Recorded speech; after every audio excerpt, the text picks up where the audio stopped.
What's up, guys? Math97 and welcome back to another episode of WWE 13 Universe Mode. Today, we're bringing you guys Saturday Night Heat, and what a match we are going to kick things off with. As you see, Chris Jericho, Y2J, your current global television champion. He defeated Ken Shamrock last week to win back the title.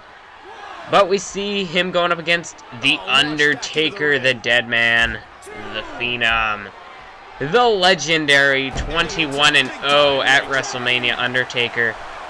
And Undertaker, he's been pissed off as of late, and again, capture card problems, especially, I don't know why, it seems like he always has a problem when I'm recording it, but whatever. But Undertaker, he's been pissed off at what's been going on in his matches yet. I guess he'd finally be glad to be going up against a worthy competitor such as Chris Jericho, but I guess he has been going up against main event superstars, but apparently in his eyes, what the outcome of the matches has made him look like he can't contend with the top superstars. As Undertaker, in that match a few weeks ago against Bret Hart, Shawn Michaels came down before the match and attacked Bret Hart before the bell had rung, which caused the Undertaker to get an easy victory over Bret Hart via the Tombstone Piledriver. Then we saw Undertaker go up against who was it? I think he went up against Brian Pillman a little while after, which was another easy match, pretty much a squash for the Dead Man. And then finally Undertaker got his chance. We saw Kane and Cactus Jack go at it in a #1 contenders match for the WWE title, which would have put them in a match at the Over the Edge pay-per-view up against Shawn Michaels for the WWE title in a 1-on-1 contest. However, thanks to an interference by Bret the Hitman Hart, we will now see a championship scramble contest, and that match is going to be The Undertaker versus Shawn Michaels versus Bret the Hitman Hart versus the Big Red Machine, Kane versus Cactus Jack in a championship scramble for the WWE Championship. So Shawn Michaels really has it in for him. And now we see nice crossface type maneuver there by Chris Jericho. And Jericho, he's got it locked in. And The Undertaker could tap out here, but no, The Undertaker, he's able to fight out of it. Nice snapmare takedown. And speaking of Chris Jericho, oh my god, it's The Rock! What is The Rock doing here? I was just about to get to the whole match with Jericho, what he's got planned for him at the pay-per-view, but here comes The Rock. He's tied into this, and there's a nice float-over neck breaker by Chris Jericho. But anyway, The Rock last week, after Chris Jericho defeated Ken Shamrock in that submission match for the title, The Rock came down to the ring and attacked both Chris Jericho and Ken Shamrock, which set up a triple threat contest at the Over the Edge pay-per-view for the global television title. It'll be Chris Jericho defending his title in a triple threat match against Ken Shamrock and The Rock. So what a match that's going to be. Two big matches set up for the Over the Edge pay-per-view. What'll be happening though tonight? We'll have Rikishi going, as you see Undertaker doing a real good job working on the arm of Chris Jericho. But we'll see Rikishi go one-on-one. Big leg drop there by The Undertaker, but Rikishi will go one-on-one with Gangrel. As we know, it'll be Too Cool versus The Brood this Sunday, so that'll be a match to watch. And now we see Chris Jericho. He's got Undertaker, and he's going to suplex him into the ring, but now we see The Rock again over there on the apron. What is The Rock? What does he want? Now we see The Undertaker. He's going to Irish whip Chris Jericho to the outside, a hard Irish whip. And this is not where Jericho wants to be. Okay, now The Rock is in the ring. The referee's not doing anything about that as he uncovers the turnbuckle. But this is not where Jericho wants to be. He's now going to deal with The Undertaker and The Rock at the same time. And, I mean, The Rock, he couldn't really do anything to Jericho while he was in the ring, or else he could be disqualified. But the referee, he could easily get distracted here and not see any sort of outside interference by The Rock. Now we see a headbutt by The Undertaker. And now The Undertaker, he's going to Irish whip Chris Jericho into the barricade. Referee to count of 4. Oh, and The Undertaker, he's setting him up. Could he be going for it? A spear through the barricade. Oh my god moment. And there's a 6 count as Undertaker's still trying to struggle back to his feet. 7, Undertaker's back into the ring. The Rock just watching now, as clearly his interference has paid off here. Referee to count of 8, and even if Jericho can get back in the ring, 9, but he's done damage to Jericho, softening him up for the pay-per-view. The Rock just in his face, taunting. That's a 10 count. Jericho is defeated by The Undertaker in our opening contest here on Saturday Night Heat.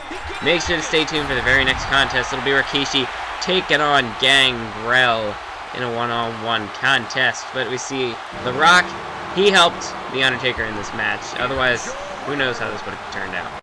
And welcome back to Universe Mode here as we see Rikishi. He'll be going one-on-one with Gangrel. And it looks like Gangrel starting things off with a gut kick. 2 gut kicks now to Rikishi. And now a hard Irish whip into the corner. And Gangrel, this would definitely build some momentum for the Brood, the team of Gangrel, Edge, and Christian. Whereas, because they've got a big match, a 6-man tag team match, against Too Cool, the team of Rikishi, Grandmaster Sexay, and Scotty 2 Hotty at the pay-per-view. And now we see Gangrel went for a wheel kick there, and stupid WWE hit detection not working. And so, I want to go ahead and quick cover some other matches that we'll be seeing at the Over the Edge pay-per-view. There will indeed be one filler match because in between what will be the WWE television tag team titles between Matt and Jeff, the Hardy Boys, Team Extreme, they'll be teaming up to take on the New Age Outlaws, the Road Dogg, Jesse James, the Badass, Billy Gunn, for their television tag team titles.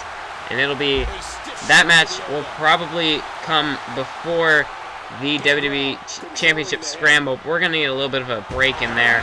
Also, we have a Women's Championship match between Lita and a nice Fishman suplex there by Gangrel, but Rikishi able to kick out, or more of a glitch out there, I guess. But there's a shoulder tackle in the corner by Gangrel. But as I was saying, it will be the Women's Champion Lita defending her title, her women's title. She'll be putting it on the line to take on Trish Stratus, and what matches these two divas have had in the past, so that should be a great match at Over the Edge. But we're also going to have a match in between. Nice neck breaker there by Gangrel. But we're going to have some sort of match in between the championship match or in between the tag title match and the WWE match, or whatever's going to come before the WWE championship match. Is pretty much, we're going to put the match in there. So if there's anybody that I haven't used in Universe Mode that you want to see, or if there's somebody that I have used but you don't think gets enough airtime on Heat or War, it can only be any of those 2 shows. It's got to be an Attitude Era superstar. But anyone who's not booked already, if you want to see them, just leave it in the comments below. Give me a suggestion, and yeah, I am going to, what was I going to say? Just give me any superstar suggestion from the Attitude Era, and if you're not sure if they're booked on the pay-per-view or not, just go ahead and leave them anyway, and I'll let you know. Or I will just put a match in if I don't get any suggestions. Which I usually don't, because I don't know why people don't like to leave comments on my Universe videos. Sometimes they do, sometimes they don't, but usually, lately it's been like there haven't been a lot of comments on my Universe Mode, except for the UCW ones, because obviously I have UCW members who like to watch those episodes, but usually other than that, if UCW is not involved, I don't get too many, but I do get some. And there's a nice DDT there to Rikishi. 1, 2, 3. Gangrel is victorious over Rikishi in this contest, and I'm going to give you guys a heads up now. If the entrances aren't in these episodes, then it might be, oh wait, what is this? Edge is coming out to celebrate with Gangrel over their victory, and this is a big win for heading into the match against Too Cool for the Brood. And welcome back to WWE 13 Universe Mode now, as we see Kane taking on The Rock, the Big Red Machine, versus the Brahma Bull, the People's Champion, The Rock. And these 2 superstars are booked in some huge main events, probably the 2, maybe, arguably the 2 biggest matches on our card, but I'm sure we have a lot of great matches on the card, so that's up for you guys to decide. But on this show, definitely the 2 main events on Heat, as we see The Rock taking on Kane. We saw Jericho versus Undertaker earlier. That was probably the other big match. And now we see The Rock is going to pull him back, but there's a jawbreaker counter by Kane. But anyway, as I was trying to say, before we cut from in between, if there is no, like if I cut the entrances out of a video, usually it's because it's really pixelated, and then it ends up like being a bitch in the rendering process, or not rendering, but in the editing process. Like the other day with my UCW episode, for some reason the video was taking super long to, like, in between edits. It would freeze up, which Roxio does that a lot, but usually it's not as long in between the, like, not break periods, but usually the time it takes to process usually isn't that long. And Vegas, for some reason, hadn't been closing, Sony Vegas, so I had restarted my computer to try it again, but it was still going really slow. And I have a feeling this is going to be the same, too. Looking at the fucking pixelation, don't fucking do that. But anyway, this is really starting to piss me off. Why Elgato hasn't been working at all lately. It's a lot of my Universe episodes, they can't get through clean. SmackDown wasn't that bad, I guess. UCW was pretty bad as far as, like, okay, maybe it wasn't too pixelated, but it wouldn't let me edit in Sony Vegas, and that's the whole reason why I have Sony Vegas, is to edit, and if it doesn't work, then I'm stuck using Roxio, which I upgraded to a different editing software for a reason, so why would I want to go back to it? That's usually my emergency editing software is what Roxio is, but I've been using it more than Sony Vegas lately. The only thing that I've been consistently using Sony Vegas for is my Pokemon episodes, and those really don't take much editing at all. I just do the commentary. And it's nice to do that every once in a while, especially when Universe Mode, your main series, acts like a stupid bitch every time you try to fucking upload an episode. And now we see Kane, he's got him up for a powerbomb, and yeah, he got glitched into that too, so fuck you, Elgato, of course. I think it might have something to do with my laptop, though. Maybe, because I swear to God, if it was because it got, it didn't even fall to the floor, really.